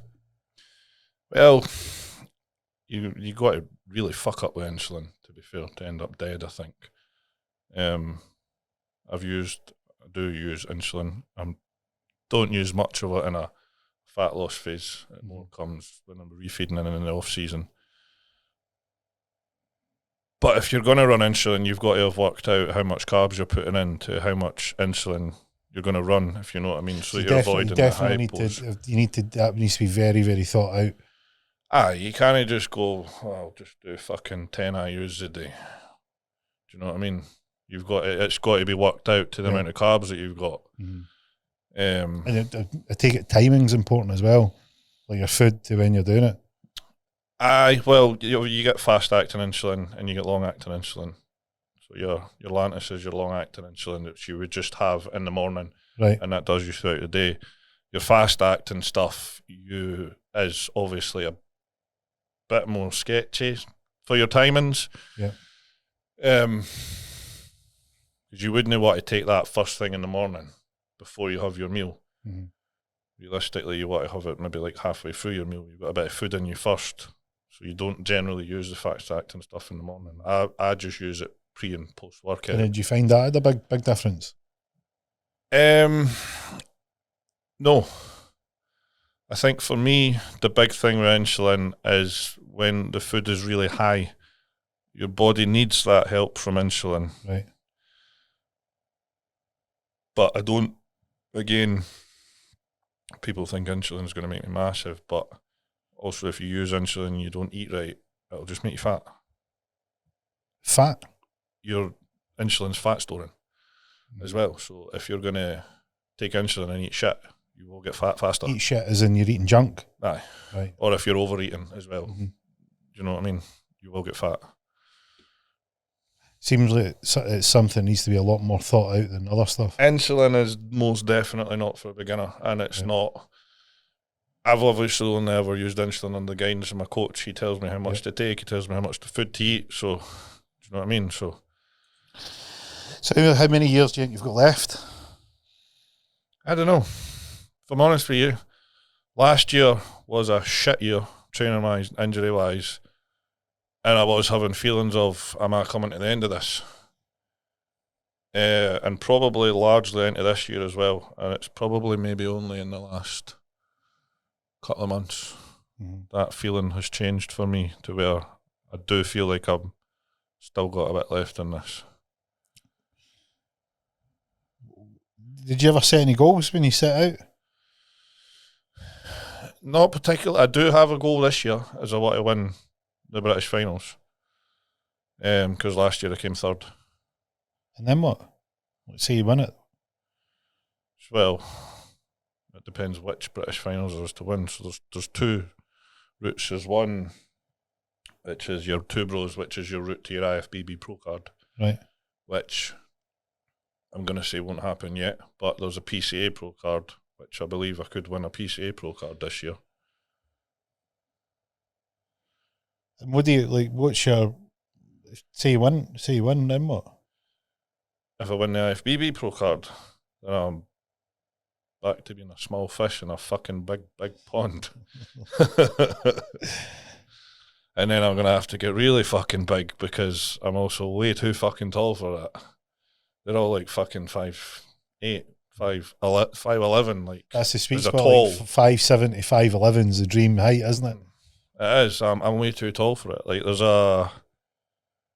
there's probably only 2 pro bodybuilders I know that are tall. One of them is Jamie Johal, who's roughly the same height as me, and then there's Josh Maley, who's about 6'6" or 6'7", but I know Josh Maley's retiring. And Jamie Johal, aka the Giant, I don't know if you know him on Instagram. He's now retired. He does gladiators now, actually. But he basically... I know you're talking about, the guy, I know who you're on about. Dark hair. Yep, Giant they call him. He basically retired. He was fucking huge. But he wasn't big enough. Aye, because he can't fill out the way a guy at 5. And he was fucking huge. He was like 340 in his off season. He was on stage at like 300 pounds. Wow. But because he's competing against these guys that are so much shorter than him, they look so much denser. And he basically, to the point, he's like, look, I'm not risking my health further to get bigger. You know what I mean? So he retired. So fair play to him. Fair play to him. I trained with him, actually. He's a really nice guy. Went down to his gym and trained with him. It's really sound. Good. A fair play making the call, because it's a big call making that when you're at the cusp and you want to, do you want to double down, go that bit more, or do you go, look, I'm going to go a different road? Because I mean, people don't get like you're putting it all on the line, putting it all out there. But that's what I mean is, like, I think you need to have that big goal, because I mean, it's not something you go into half-hearted. You like, at what point it's too easy to get blown off, because there's so many things that can blow up. There's so many things that can go wrong: injuries, bad placing, tan, your nutrition, who you're around, the relationship stress, work, managing the money. Because it's not like it's only the guys at the very, very top that get well paid. Like everybody else that's doing this is doing it for a love. You know what I mean? It's they're self-funding it, they're bootstrapping the whole thing. They're going into this world to try and achieve something. And there's a lot of people that want the same goal, and you need to want it enough, because it's to push right up that ramp. And then you need to have it. You need to have the potential. So it'll be interesting to see how it pans out for you. When's your show? The British. There's 2 of them, isn't it? So, well, there's 2. The 2 of them are in the same weekend. So that'll be a tricky one if that's what I do end. What do you mean? The 2 of them are in the same weekend? So is one to take it as a day apart? Well, I think if it falls the same way as last year, I'm assuming it will. One will be on the Saturday, one will be on the Sunday. And when is it? The 19th and 20th of October. How do you manage? Like, is it prejudging and show the same day? No, so they just do it's like a run through type thing. You're only on once, and then you'll find out straight away who's won, basically. Well, Two Bros, they come at the end of a session, and then they tell you who's won. PCA, you find out straight after the class. That's cool. But the Two Bros British final will depend on my tan situation. I haven't competed with Two Bros before because they ban the Dream Tan. So I'm going to have to figure something out, because they don't really like tattoos either. What do you mean you don't like tattoos? Oh, Fuck it, what can you do about it? that's the thing. Everybody's fucking got them now, but they like a clean look with no tattoos. Because obviously, the tattoos they do hide stuff, which is obviously why we cover it with Dream Tan. But I've also heard they don't like when you do a tattoo cover up. So it's kind of like, what fucking chance have I got? What do you mean, like a cover up? Like, So you get some of the tanning companies do a cover up for tattoos, which whereas some sort of makeup or something, I'm not sure, but they make it look like it's not just skin. But that they can also hide definition as well because they're a bit thicker and stuff. So and there was fucking minefield, isn't it? that's the thing. The Two Bros side of things, it's a bit, if you ask me, it's a bit old fashioned way of looking for at it. Yeah. Because at the Scottish this year there was somebody who had a back tattoo and he got a cover up, and they told him they didn't like his cover up, and then there was another guy who didn't cover up his tattoos and they told him they didn't like his tattoos. So Only a subjective sport. So it might depend on what judges you get on the day. So basically, my plan with the Two Bros side of it is I'll do the regional qualifier as like a test run. I'm just going to try and get really dark on the sunbeds and then put some tan on and see what happens. If we're not happy with the situation, then I won't do the British finals because I don't see they're expensive. They're really fucking expensive because they're the route to the IFBB Pro Hard. They can charge whatever the fuck they want. What would it cost? So I think, what did I work out? The regional to enter, not including tan, is something like £135. And I'm sure at the British it all doubles. Right. Plus you've got a tan on top of that, which is like 70 to 80 quid, which is doubled at the British, I'm sure. And then you've got your photos on top of it if you want the photos. So if I'm not happy with the tan situation, I'm not wasting that money. Plus I'll have travel and accommodation to go down there as well. So it could work out as quite an expensive waste of time. Do you know what I mean? If I'm happy with the tan, then I will do it. The whole thing hinges on your fucking tan. The whole thing with Two Bros hinges on my tan. But if I don't do that, I'll just compete on the Sunday with PCA, which will be a much less stressful affair. And what is the route? Like, this is what I mean. I'd like to, maybe we could do this at some point. I'll go through I've got a process of working out outcomes and goals, and it'd be interesting to do it with you to see exactly how you play this out. Well, if it's with PCA, I can still win a pro card with PCA, and I can then still compete for money with PCA, and there's probably actually more chance of winning money with PCA. It's the IFBB Pro card that everyone wants. The IFBB Pro card. Yeah, because that's your route to the Olympia. Even though it's probably never going to fucking happen, but that, do you know what I mean? It's that. So here's a question, right? So, like, you know how open bodybuilding was sort of my generation of like what people looked at, and there's this whole push with the classic physique, like, and apparently people believe that is a more popular kind of look because it's more realistic. It's because it's easier. Because it's easier. Because it's really hard to get fucking big. Do you know what I mean? But classic is supposed to be a shape. But what everyone, well, not everyone, but most people are doing is they're just small bodybuilders and they're going into classic, but they don't have the classic lines. Because that aesthetic line is a look. Exactly. Like, I mean, you know, if you've looked enough bodybuilding, you go, oh. I did classic once upon a time. Did you? But I've outgrown it now. I did it once. How did you? I won it at the Scottish. Did you? Yeah. You have good lines. Pull a vacuum. Nah.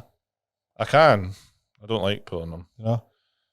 But I've got a small waist and I've got big legs and big delts, so it's the X frame is there. You're getting that look. I've outgrown it now. Yeah. What weight and to be fair, classic suits a taller person more. What weight was I then? Was that 2017? I honestly can't remember. What was that? Maybe somewhere in the 240s, low end of 240s. I don't know. Big.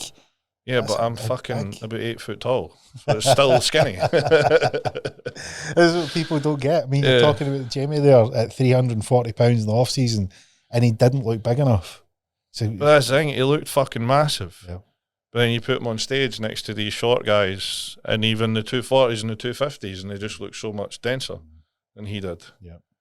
I personally actually thought in his last show he should have placed higher than he did, but he didn't. So it is what it is. Yeah, bodybuilding forever. That'll be the forever story of bodybuilding, won't it? Well, listen, it'll be good. It'll be best of luck for your show. It's been great having you on. It's been fun, yeah. And thanks. We'll maybe get you back on after your show. And if you want, I'd love to go through your goals. I'll show you some of the stuff that I do in mindset. Like with the mindset coaching community, I have to help people that are suicidal, all the way through to CEOs that want to break through their glass ceiling. I learned all these principles, and everybody told me I couldn't do what I'd done. I just had more self-belief than I did their doubts. And these principles are not something new. They're not anything I've came up with. I learned them from the people that were the best at what they'd done, and they maybe wrote about how they did it. And it's great for, like, I just find it fascinating for people that are taking on an endeavour like yours where there's no getting away from it. You can't hide. No. You cannot hide for what you're doing. And I love that sort of all in. Like there's just, it's all or nothing. And it takes a very special mindset in terms of enduring and adapting and adjusting and paying attention to so many things, because people don't understand it is until they've done something like that it's not, that aspect of what you're doing isn't just physical. It's not just visual. There's a whole, it's like that swan that's on the top of the water and it looks a certain way. You don't know what's going on underneath. Yep. And underneath that surface is the mental acuity that you need to see how each of these components constantly monitor, constantly adjusting, constantly adapting, constantly defeating your inner bitch and getting the best of it. So it'd be great to go through it with you to sort of get a feel for what you're, because I've listened to you and it's been fascinating listening to the wee things that you've got, because, you've got this sort of like, I'll see what it goes. But there's a real steely edge in there, and you can see it. It's just under the current, and you can see it because it was Gaz that portrayed it. That steely edge was there. Like, there's fucking more in there. So shout out to Gaz if you're out there. We know you've got more, and it'd be great to have you back on after your show to see how it turns out. I'd be up for that. So I wish you all the best, and I appreciate your time. Thanks for coming in. Cheers. So hope you enjoyed this week's episode of Mount Mindset. Big Adams kindly came in, believe it or not. He competed yesterday, picked up the win, and was kind enough to come all the way in. He's brought his own food and took care of his nutrition, which is a testament to the dedication that it takes to be a competing bodybuilder. And it's one of the things that I hope that you picked up from today's podcast is what it takes to be exceptional is what you want to do. And bodybuilding is one of these sports where it is 24/7, and there's people that are gifted and have got that talent to apply themselves to something. And if they could take the principles out of something like bodybuilding, where they need to apply themselves that hard for that long, it would be fascinating to see where they could go in life. So if you want to follow along Adam's journey and his bodybuilding story, all his pages will be in the show notes. You can go and follow him along there. I would love to go through his mindset with him and in more detail and go through that with a fine tooth comb. And if he is up for it, we'll get him back on the show. I'm sure he's all found that an interesting podcast. And if you want to hit Adam up with any questions, please do get in touch. And guys, get your shit together. From me this week, that's a wrap.